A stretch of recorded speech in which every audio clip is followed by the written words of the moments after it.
नमस्कार विद्यार्थी मित्रों, गुड मॉर्निंग। केम छो? मजामा? 12 साइंस भौतिक विज्ञान प्रकरण नंबर 13 न्यूक्लियस। लास्ट 11 लेक्चर ની અંદર આપણે ન્યુક્લિયર ઉર્જા અને ન્યુક્લિયર વિખંડન વિશે આપણે ચર્ચા કરી। ન્યુક્લિયર ઉર્જા એટલે શું?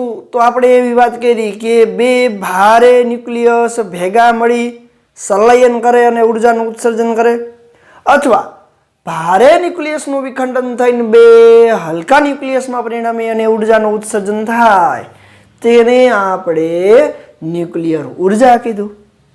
પછી આપણે ન્યુક્લિયર વિખંડન વિશે ચર્ચા કરી અને ન્યુક્લિયર વિખંડનની 2 કે 3 પ્રક્રિયાઓ પણ આપણે જોઈ। આજે આપણે એ ન્યુક્લિયર વિખંડન દરમિયાન જે ન્યુટ્રોનનું ઉત્સર્જન થતું હતું એવા ન્યુટ્રોનનો પણ ઉપયોગ ફરીવાર યુરેનિયમના વિખંડન માટે એટલે કે રેડિયો એક્ટિવ ન્યુક્લિયસના વિખંડન માટે કરી શકાય છે। કેમ કે એક ન્યુટ્રોનનો મારો કરતા હતા તો યુરેનિયમ 9235 નું યુરેનિયમ 9236 માં ઉત્તેજિત અવસ્થામાં આવતું હતું, તો એ દરમિયાન બે હલકા ન્યુક્લિયસમાં વિખંડન પામી અને જે બીજા ન્યુટ્રોન મળતા હતા એ ન્યુટ્રોનનો પણ ઉપયોગ હવે આપણે કરવો છે, એટલે કે આ પ્રક્રિયાને આગળ ધપાવવી છે, આગળ વધારવી છે।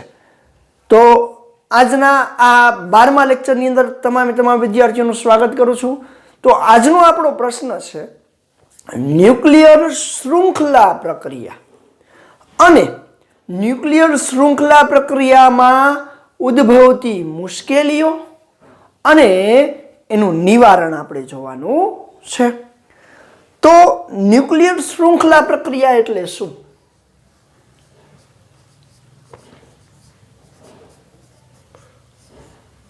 ન્યુક્લિયર શૃંખલા પ્રક્રિયા। તો આગળ આપણે ન્યુક્લિયર વિખંડન વિશે ભણી ગયા કે યુરેનિયમ 235 ઉપર ન્યુટ્રોનનો મારો ચલાવતા એટલે કે ન્યુટ્રોન એના ઉપર અથડાવતા યુરેનિયમ 236 માં પરિણમે છે, એટલે કે એ ઉત્તેજિત અવસ્થામાં આવે છે અને એમાં વિખંડન પ્રક્રિયા થાય છે। હવે આ વિખંડન પ્રક્રિયા દરમિયાન બે કરતા વધારે એટલે કે એક કરતા વધારે ન્યુટ્રોન્સ ઉત્પન્ન થતા હતા। આ ન્યુટ્રોન્સ છે એ ખૂબ જ વધારે ઉર્જા ધરાવે છે, એટલે કે એ પ્રક્રિયામાં પહેલી પ્રક્રિયામાં આપણે જોયું હતું કે 4 ન્યુટ્રોન્સનું ઉત્સર્જન થતું હતું, બીજી પ્રક્રિયામાં 3, ત્રીજી પ્રક્રિયામાં 2 ન્યુટ્રોન્સનું ઉત્સર્જન થતું હતું। હવે આ વિખંડન પ્રક્રિયામાં એવરેજ 2.5 જેટલા ન્યુટ્રોનનું ઉત્સર્જન થાય। આમ તો 2.5 એટલે એમ ન કહી શકાય કે પ્રક્રિયામાં અડધો ન્યુટ્રોન ઉત્સર્જે, પણ સરેરાશ 2.5 જેટલા ન્યુટ્રોનનું ઉત્સર્જન થાય છે। તો આપને ખબર છે કે યુરેનિયમ 235 માં યુરેનિયમ 235 પર ન્યુટ્રોનનો મારો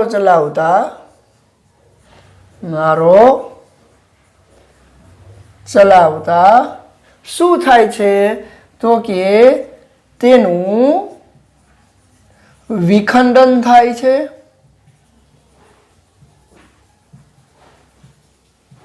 અને તે દરમિયાન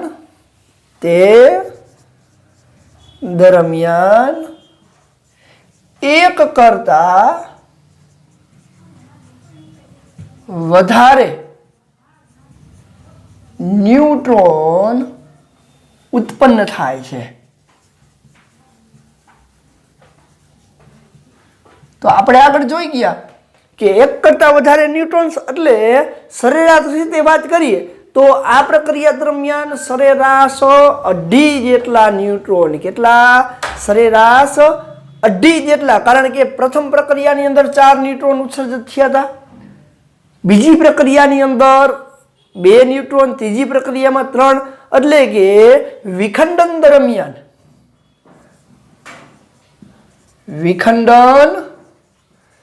દરમિયાન સરેરાશ 2.5 જેટલા,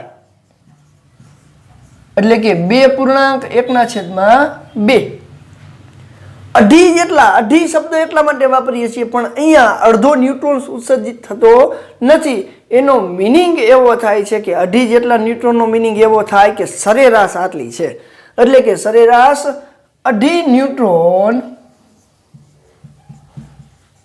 મળે છે.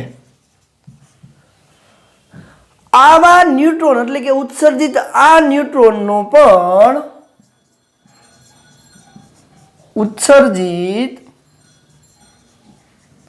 આ ન્યુટ્રોનનો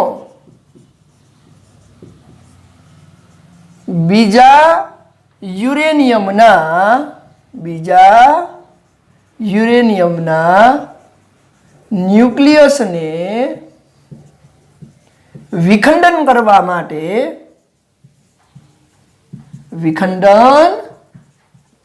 માટે ઉપયોગમાં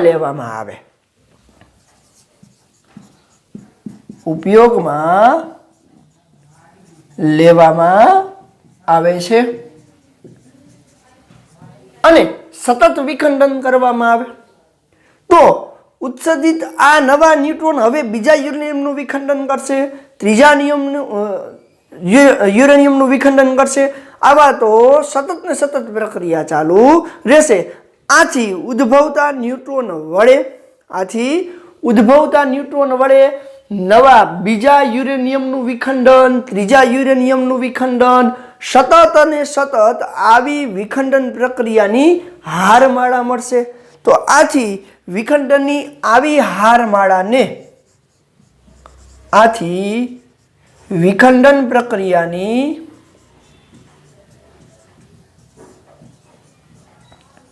આવી હારમાળાને શું કહેવાય? ન્યુક્લિયર શૃંખલા પ્રક્રિયા. ન્યુક્લિયર શૃંખલા પ્રક્રિયા કહે છે. હાલો, ન્યુક્લિયર શૃંખલા પ્રક્રિયા આપણે સરળતાથી સમજાઈ ગઈ, કારણ કે જે યુરેનિયમનું વિખંડન થતું હતું એ યુરેનિયમના વિખંડન દરમિયાન નવા ન્યુટ્રોન્સ મળતા હતા. એ ન્યુટ્રોન પણ બીજા અનેક યુરેનિયમનું વિખંડન કરવા માટે ઉપયોગમાં લઈ શકાય અને આ પ્રક્રિયાને આ રીતે હારમાળા સ્વરૂપે બનાવી શકાય. તો આથી મળતી આ હારમાળાની પ્રક્રિયાને, વિખંડનની પ્રક્રિયાને ન્યુક્લિયર વિખંડન સાથે ન્યુક્લિયર શૃંખલા વિખંડન પ્રક્રિયા તરીકે આપણે એને ઓળખીએ. હવે ન્યુક્લિયર વિખંડન એટલે શું સમજાઈ ગયું, પરંતુ યાદ કરો કે ન્યુક્લિયર વિખંડન પ્રક્રિયાની અંદર આપણે જ્યારે વાત કરી હતી ત્યારે એની અંદર ઉત્સર્જિત આ નવા ન્યુટ્રોન્સ છે એ ખૂબ જ વધુ ઉર્જા ધરાવે છે. તો ન્યુક્લિયર શૃંખલા પ્રક્રિયાને આગળ વધારવા માટે આ ન્યુટ્રોન્સ એ ખૂબ જ ઝડપી છે. એટલે કે ન્યુક્લિયર શૃંખલા પ્રક્રિયામાં આવતી મુશ્કેલીઓ અને તેનું નિવારણ આપણે જોવું છે. તો કે શૃંખલા પ્રક્રિયામાં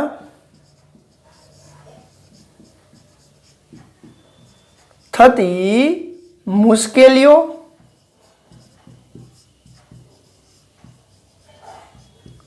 અને તેનું નિવારણ આપણે જોવું છે.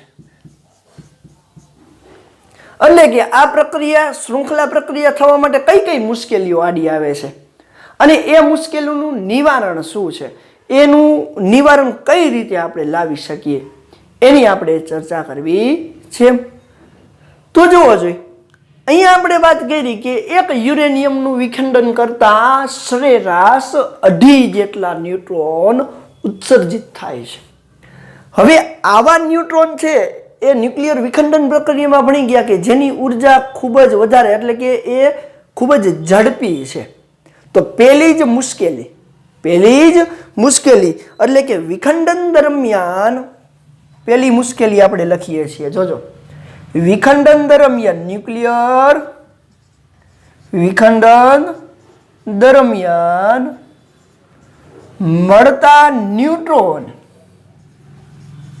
મળતા ન્યુટ્રોન ખૂબ જ ઝડપી હોય છે.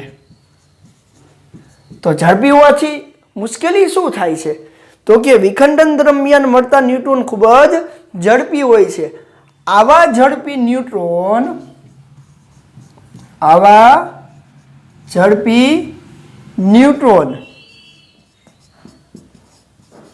એ બીજા ન્યુક્લિયસનું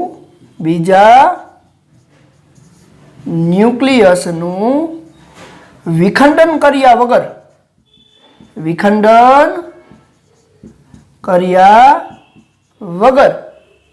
તો જોવો જોઈએ, આ ખૂબ જ ઝડપી ન્યુટ્રોન છે અને આવા ન્યુટ્રોન છે એ વિખંડન કર્યા વગર સીધા એમાંથી નીકળી જાય, કારણ કે એની ઝડપ ખૂબ જ વધારે છે. તો વિખંડન દરમિયાન મળતા ન્યુટ્રોન ખૂબ જ ઝડપી હોય છે. આવા ઝડપી ન્યુટ્રોન એ બીજા ન્યુક્લિયસનું વિખંડન કર્યા સિવાય અથવા તો વિખંડન કર્યા વગર નીકળી જાય છે.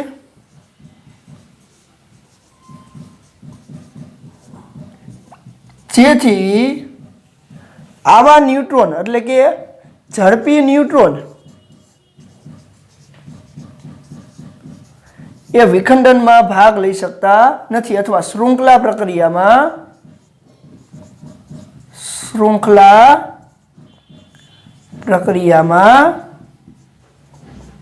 ભાગ લઈ શકતા નથી. અને આવા ઝડપી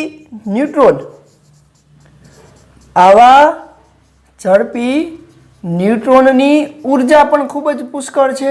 ઉર્જા આશરે આપણે જોઈ ગયા આગળ પણ 2 મિલિયન ઇલેક્ટ્રોન વોલ્ટ જેટલી હોય છે, જે ખૂબ જ શૃંખલા પ્રક્રિયામાં ભાગ લેવા માટે ખૂબ જ વધારે છે. તો આ પહેલી મુશ્કેલી થાય. તો કે જોવો જોઈએ, વિખંડન દરમિયાન જે ન્યુટ્રોનનું ઉત્સર્જન થાય છે પહેલી પ્રક્રિયામાં 4, બીજીમાં 2, ત્રીજીમાં 3, જે ક્રમશઃ આપણે મળ્યા હતા એવરેજ 2.5 જેટલા ન્યુટ્રોનનું ઉત્સર્જન થાય છે. આવા ન્યુટ્રોન છે ને એ ખૂબ જ ઝડપી ન્યુટ્રોન છે, એટલે કે એની પાસે આશરે 2 million electron volt, 2 × 10⁶ electron volt, 2 million electron volt 10 lakh, આમ તો કહી શકાય કે 20 લાખ જેટલા, એટલી બધી પુષ્કળ પ્રમાણમાં ઉર્જા હોય ને એ ખૂબ જ ઝડપી હોય છે. હવે આવા ઝડપી ન્યુટ્રોન છે એનો મારો તમે બીજા યુરેનિયમ સાથે અથડાવવાનો પ્રયત્ન કરશો તો એ આરપાર નીકળી જશે, કારણ કે એની ઉર્જા ખૂબ જ વધારે છે. એટલા માટે આવા ઝડપી ન્યુટ્રોન છે એ બીજા ન્યુક્લિયસનું વિખંડન કરી શકતા નથી. તો આ એની પહેલી મુશ્કેલી છે. ચાલો આટલું લખી લ્યો, પછી આ પહેલી મુશ્કેલીનું આપણે નિવારણ પણ જોઈએ.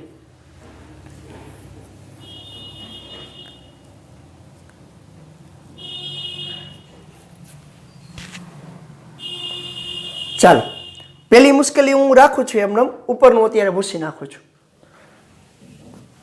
હવે જોવો જો, આ પહેલી મુશ્કેલીનું નિવારણ આપણે જોવું છે. તો શું કરવું પડે? તો આવા ઝડપી ન્યુટ્રોનને શૃંખલા પ્રક્રિયામાં ભાગ લેવડાવવા માટે ધીમા પાડવા પડે. શું કરવું પડે? ધીમા પાડવા પડે, કારણ કે એ ખૂબ જ ઝડપી છે. તો ચાલો પહેલી મુશ્કેલીનું નિવારણ, પહેલું નિવારણ.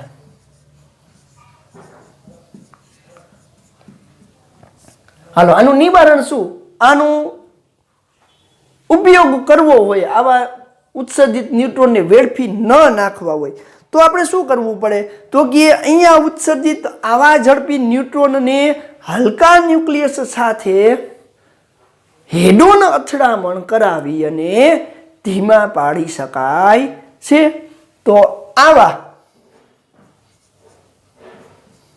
ઉત્સર્જિત ઝડપી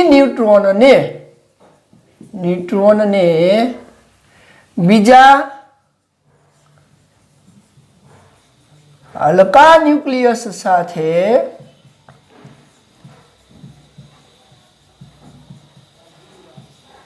અથડામણ કરાવી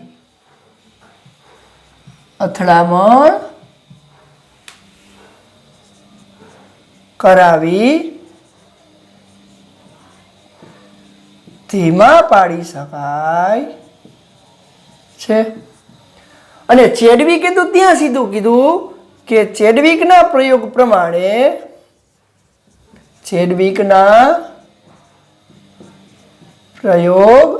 પ્રમાણે આવા ન્યુટ્રોનને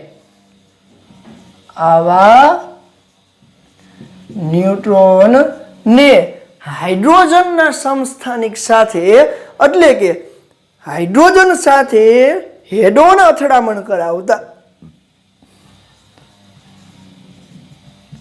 હાઇડ્રોજન સાથે હેડ-ઓન અથડામણ કરાવતા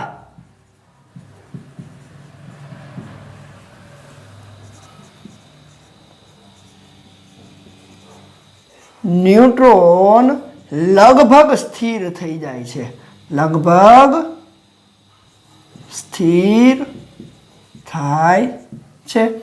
તો આ એનો ઉપાય થઈ ગયો ને કે જોવો જોઈએ આવા ઝડપી ન્યુટ્રોનને ધીમા પાડવા છે અથવા તો સ્થિર કરવા છે તો એને શું કરવું પડે તો કે એના કરતાં થોડાક ભારે પણ હલકા ન્યુક્લિયસ ન્યુટ્રોન કરતાં થોડાક ભારે પણ હલકા ન્યુક્લિયસ સાથે એની હેડ-ઓન અથડામણ કરાવવામાં આવે અથવા તો એની સાથે એનું સંઘાત કરાવવામાં આવે તો ન્યુટ્રોનને ધીમા પાડી શકાય છે.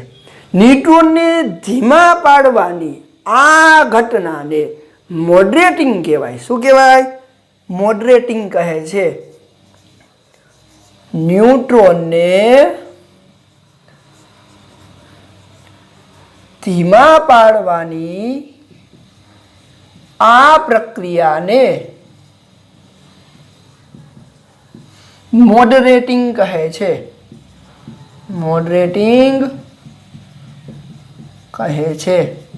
અને ન્યુટ્રોનને ધીમા પાડનાર જે છે એને મોડરેટર તરીકે ઓળખવામાં આવે છે. એટલે કે ન્યુટ્રોનને ધીમા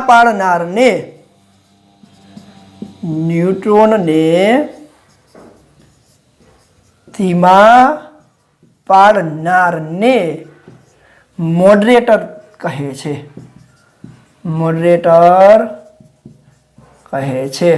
અને મોડરેટર તરીકે શું શું લઈ શકાય તો કે પાણી છે, ભારે પાણી છે, ગ્રેફાઇટ છે. રેડી? તો કે એને ધીમા પાડવા માટે આપણે સાદું પાણી, ભારે પાણી એટલે શું? D2O.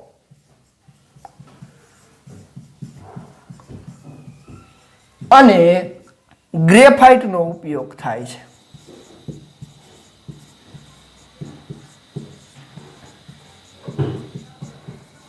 MCQ ની અંદર પૂછાય કે ન્યુક્લિયર શૃંખલા પ્રક્રિયામાં ન્યુટ્રોનને ધીમા પાડવા માટે નીચેનામાંથી કેનો ઉપયોગ કરવામાં આવે છે? તો પાણી અથવા ભારે પાણી અથવા તો ગ્રેફાઇટનો ઉપયોગ થાય છે. તો ન્યુક્લિયર શૃંખલા પ્રક્રિયાની અંદર પહેલી મુશ્કેલી શું છે તો કે શૃંખલા પ્રક્રિયામાં ઉત્સર્જિત આવા ન્યુટ્રોન ખૂબ જ ઝડપી છે. એવા ઝડપી ન્યુટ્રોનને ધીમા પાડવા માટે આપણે મોડરેટરનો ઉપયોગ કરીએ છીએ. એટલે કે એનું પહેલી મુશ્કેલી અને પહેલી નિવારણ. ચાલો જોઈ લ્યો, પછી આપણે એની બીજી મુશ્કેલી તરફ જઈએ.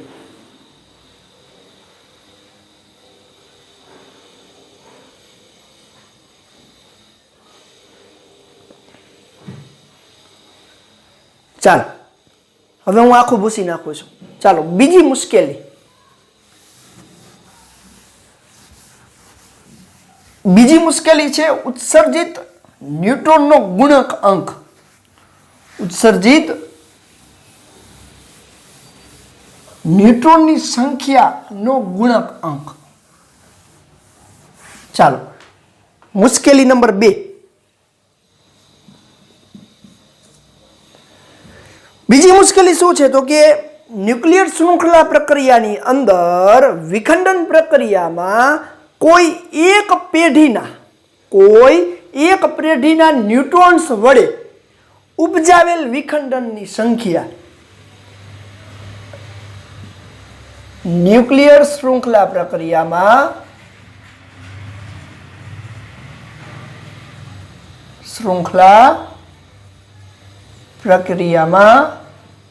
ન્યુટ્રોન્સ વડે એટલે કોઈ એક પેઢી એટલે સમય. રેડી? કોઈ એક પેઢી એટલે સમય. કોઈ એક પેઢીમાં ન્યુટ્રોન વડે ઉપજાવેલ વિખંડન અને આ પેઢી એટલે એ સમય પહેલા એટલે કે તેની પહેલાની પેઢી વડે ઉપજાવેલ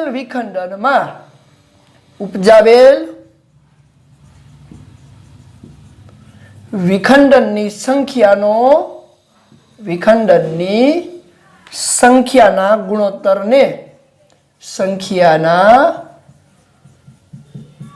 ગુણોત્તરને ગુણક અંક કહે છે. શું કહેવાય? ગુણક અંક કે કહે છે. આ વાક્યને સમજવું હોય તો એકદમ સરળ છે.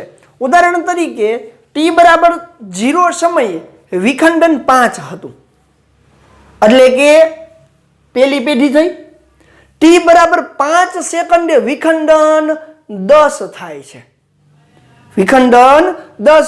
તો t=0 થી 5 સેકન્ડ વચ્ચે કેટલું વિખંડન થયું? 10 - 5 એટલે 5. ઈ બંનેનો ગુણોત્તર એટલે ગુણક અંક.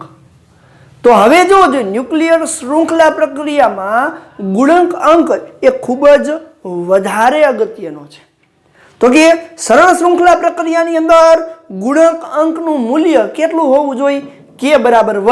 હવે જો આ પેઢી એટલે આપણે અહીંયા ઉદાહરણ તરીકે લઈ, ચાલો તમને સમજાઈ જાય. ઉદાહરણ તરીકે t=0 સમયે 5 જેટલા વિખંડન છે અને t=5 સેકન્ડે 10 જેટલું વિખંડન થાય. તો બેનો ગુણોત્તર લ્યો તો શું થશે? 10 - 5. તો ગુણક અંક k બરાબર બેનો ગુણોત્તર 10 - 5 એટલે 5 અને t=0 સમયે 5 = 1. જો ગુણક અંક k = 1 રહેતો હોય તો સરળ શૃંખલા પ્રક્રિયા કહેવાય. શું કહેવાય? સરળ શૃંખલા પ્રક્રિયા એટલે કે રિએક્ટર ક્રિટિકલ સ્થિતિમાં છે. કેવી સ્થિતિમાં? ક્રિટિકલ સ્થિતિમાં. તો 3 સ્થિતિઓ ઉત્પન્ન થશે. અહીંયા જો પહેલી સ્થિતિની વાત કરું કે જો ગુણક અંક સરળ શૃંખલા પ્રક્રિયામાં ગુણક અંક k = 1 હોય તો શૃંખલા પ્રક્રિયા નિયંત્રણમાં છે એવું કહેવાય. શું કહેવાય? નિયંત્રણમાં છે તેવું કહેવાય. એટલે કે k = 1 ગુણોત્તર થાય તો એ ક્રિટિકલ સ્થિતિમાં છે. કેવી? ક્રિટિકલ સ્થિતિમાં. ક્રિટિકલ એટલે સ્થાયી સ્થિતિ. બીજો વાત કરીએ કે જો ગુણક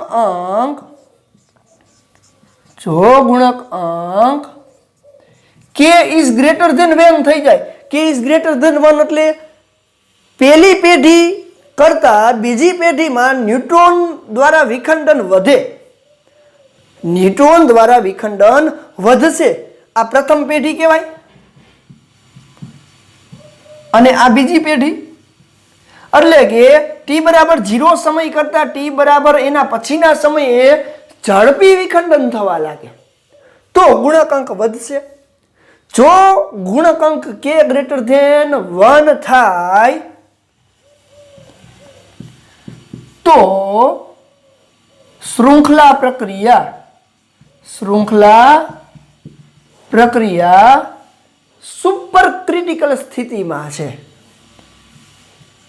सुपर क्रिटिकल स्थिति में छे तेम कहवाय। जो ए सुपर क्रिटिकल स्थिति में हशे, जो ए सुपर क्रिटिकल स्थिति में हशे तो रिएक्टर में ब्लास्ट थवानी संभावना है।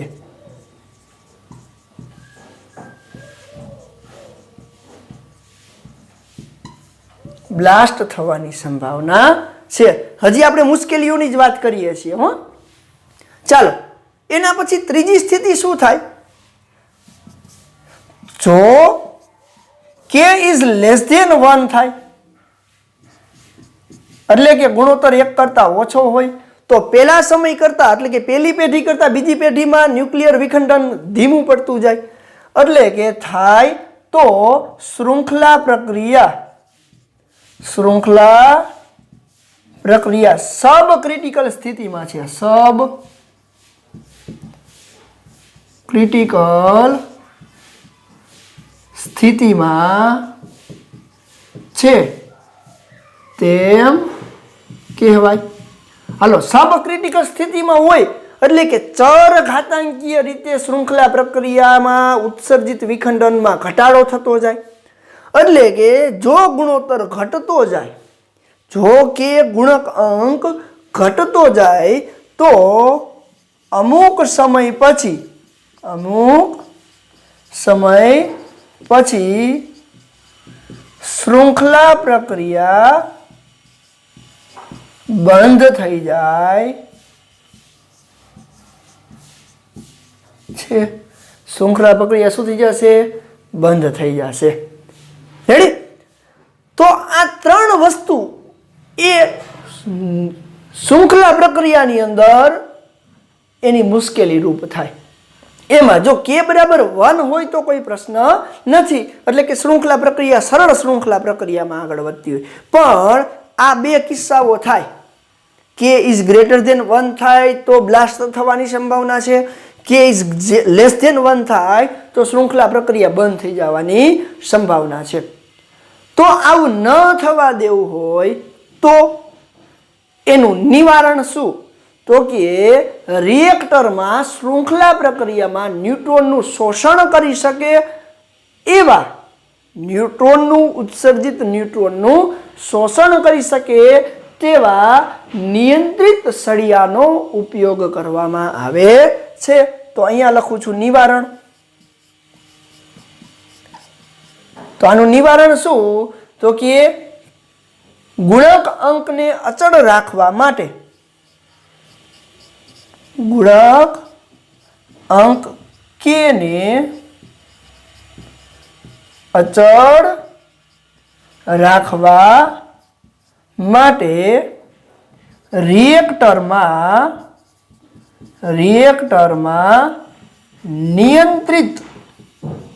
नियंत्रित सळिया जेवा के केडमियम अने बोरोन, केडमियम अथवा बोरोन ना सळिया राखवामां आवे।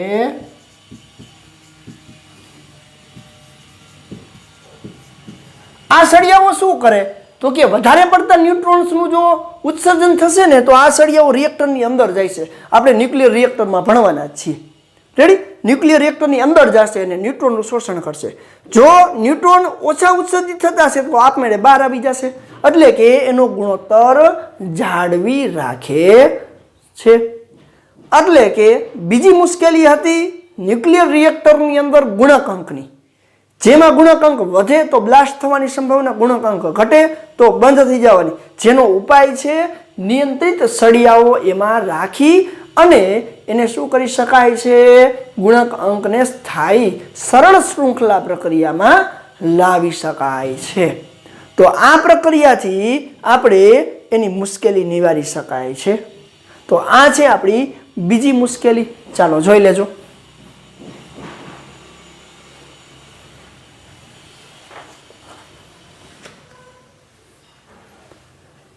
હાલો સ્ક્રીનશોટ લઈ લ્યો. ચાલો હવે આપણે વાત કરીએ ત્રીજી મુશ્કેલી તરફ જવું છે. ત્રીજી મુશ્કેલી શું છે? તો કે શૃંખલા પ્રક્રિયાની અંદર પુષ્કળ પ્રમાણમાં ઉર્જાનું ઉત્સર્જન થાય છે. ન્યુક્લિયર ઉર્જા આપણે કીધું હતું ને.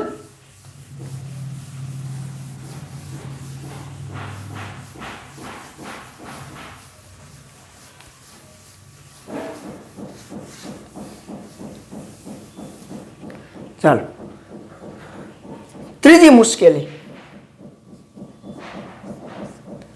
તો કે આ ન્યુક્લિયર રિએક્ટર એટલે કે ન્યુક્લિયર વિખંડન પ્રક્રિયાની અંદર શૃંખલા પ્રક્રિયામાં પુષ્કળ પ્રમાણમાં ઉર્જાનું ઉત્સર્જન થાય છે. એટલે કે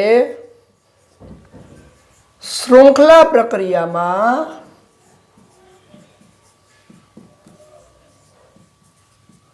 પુષ્કળ પ્રમાણમાં એટલે કે આશરે 10⁶ કેલ્વિન જેટલું તાપમાન ઉત્પન્ન કરતી ઉર્જા, તાપમાન ઉત્સર્જિત થાય છે. અને આ તાપમાન એટલે ખૂબ જ પુષ્કળ કહેવાય. 10⁶ કેલ્વિન, આશરે 10⁶ કેલ્વિન તાપમાન એટલે તમે વિચારી શકો છો કે 10 લાખ કેલ્વિન તાપમાન, 10 લાખ કેલ્વિન તાપમાન એ આપેલ રિએક્ટરની અંદર એને સળગાવી અને બ્લાસ્ટ કરવાની સંભાવના ધરાવે. એટલે કે અહીંયા જેટલું પણ તાપમાન ઉત્પન્ન થાય છે એ તાપમાનને હવે આપણે શું કરવું પડશે? ઠંડુ પાડવું પડશે. એટલે કે આ તાપમાન એ શું કરી શકે? શું મુશ્કેલી ઉત્પન્ન કરી શકે છે? તો કે આ ઉર્જા મોડરેટર, નિયંત્રક જેવા સાધનોને નુકસાની પહોંચાડે છે.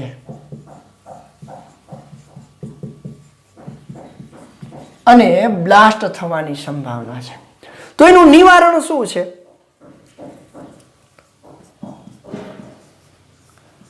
હાલો તમે જ હવે કયો છો એનું નિવારણ શું હશે? તો કે આ શૃંખલા પ્રક્રિયાને તમારે ધીમી પાડવી છે. તો ધીમી પાડવા માટે અથવા તો અહીંયા પુષ્કળ પ્રમાણમાં જે ઉર્જાનું ઉત્સર્જન થાય છે એ ઉર્જા એ તાપમાનને ઘટાડવું હોય તો તેમને ઠંડા પાડવા માટે શીતકનો ઉપયોગ કરવો પડે. તો કે અહીં શૃંખલા પ્રક્રિયામાં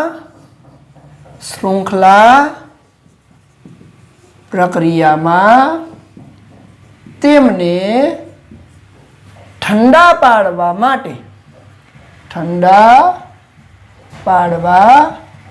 માટે શીતકનો ઉપયોગ કરવો પડે છે.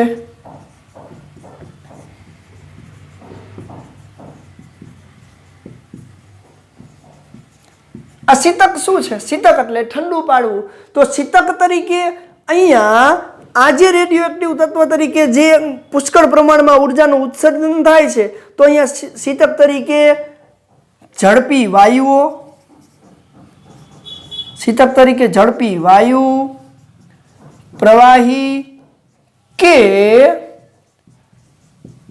પ્રવાહી સોડિયમનો ઉપયોગ કરવામાં આવે છે.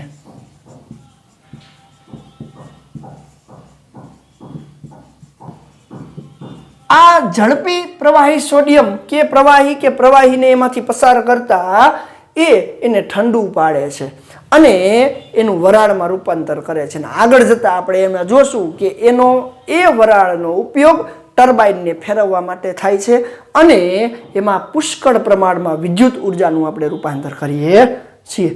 તો આ ત્રીજી મુશ્કેલી. ચોથી મુશ્કેલી શું છે? તો કે કુદરતમાં મળતો યુરેનિયમ 92238 એ વિખંડનીય નથી.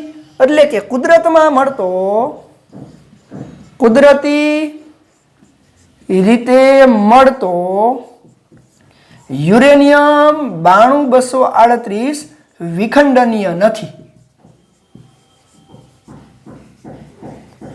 જો આ યુરેનિયમ 92238 વિખંડનીય ન હોય તો શું કરવું પડે? તો કે એને ઉત્તેજિત અવસ્થામાં લઈ આવી અને એનું રેડિયો એક્ટિવ પ્લુટોનિયમમાં ઉત્સર્જન કરવું પડે. કારણ કે પ્લુટોનિયમ છે એ ખૂબ જ એક્ટિવ રેડિયો એક્ટિવ તત્વ છે.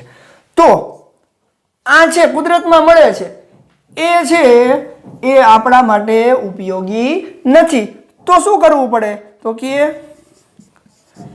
આવા રેડિયો એક્ટિવ ન્યુક્લિયસને અથવા તો ન્યુક્લિયસ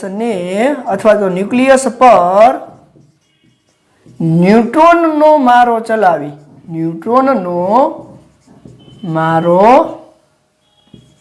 ચલાવી અતિ રેડિયો એક્ટિવ ન્યુક્લિયસ પ્લુટોનિયમમાં ફેરવવો પડે છે. પ્લુટોનિયમમાં ફેરવવો પડે છે. તો એની આપણે શૃંખલા પ્રક્રિયા લખી તો યુરેનિયમ 92238 ઉપર યુરેનિયમ 92238 પર ન્યુટ્રોનનો મારો ચલાવવાથી ઉત્તેજિત અવસ્થામાં યુરેનિયમ 92239 બને. યુરેનિયમ 92238 ઉપર ન્યુટ્રોનનો મારો ચલાવવાથી યુરેનિયમ 92239 જે ઉત્તેજિત અવસ્થામાં આવશે. હવે ઉત્તેજિત અવસ્થામાં આવેલો આ યુરેનિયમ 92238 બીટા ક્ષય કરે છે. બીટા ક્ષય કરશે એટલે એક પરમાણુ ક્રમાંકમાં વધારો થાય. એટલે કે નેપ્ચ્યુનિયમ 93239 અને એન્ટી ન્યુટ્રિનો ઉત્સર્જિત કરે. કારણ કે એક બીટા ક્ષય થયું એટલે કે એક ઇલેક્ટ્રોન માઇનસ એટલે કે એક ન્યુટ્રોનનું પ્રોટોનમાં કન્વર્ઝન થયું. હવે આ ન્યુટ્રોન નેપ્ચ્યુનિયમ પર પાછું એક બીટા ક્ષય થશે. તો હવે નેપ્ચ્યુનિયમ 93239 નું પાછું બીટા ક્ષય થાય છે. તો નેપ્ચ્યુનિયમમાંથી પ્લુટોનિયમ 94239 અને એન્ટી ન્યુટ્રિનોનું ઉત્સર્જન થાય છે. અને આ પ્લુટોનિયમ એ એટલે કે ખૂબ જ વધારે રેડિયોએક્ટિવ ન્યુક્લિયસ છે જે ઝડપથી વિખંડન પામે છે. તો આ એનું નિવારણ થઈ ગયું. કારણ કે કુદરતમાં મળતો યુરેનિયમ 92238 તો વિખંડનીય નથી. તો એને આપણે ઉત્તેજિત અવસ્થામાં લઈ જવો પડે છે. ઉત્તેજિત અવસ્થામાં લઈ જતા એ પેલા નેપ્ચ્યુનિયમમાં કન્વર્ટ થાય છે, એક બીટા ક્ષય થાય અને પછી પાછું એ ઉત્તેજિત અવસ્થામાંથી બીજું બીટા ક્ષય થઈ અને પ્લુટોનિયમમાં કન્વર્ઝન થાય છે, જે આપણને ન્યુક્લિયર વિખંડન શૃંખલા પ્રક્રિયામાં ખૂબ જ ઉપયોગી છે, જેની અંદર બે એન્ટી ન્યુટ્રિનોનું ઉર્જા સ્વરૂપે ઉત્સર્જન થાય છે. તો આ છે ન્યુક્લિયર શૃંખલા પ્રક્રિયામાં ઉપયોગી એવો પ્લુટોનિયમ. ન્યુક્લિયર શૃંખલા પ્રક્રિયા એટલે શું? એના સફળતાની આડે આવતી મુશ્કેલીઓ અને એના નિવારણ. મોસ્ટ આઈએમપી એટલા માટે છે કે 2 માર્ક્સમાં પૂછાય, 3 માર્ક્સમાં પૂછાય, MCQ ની અંદર પૂછાય. એટલા માટે આપણા માટે આ ખૂબ જ અગત્યનો લેક્ચર અને પોર્શન પણ કહી શકાય.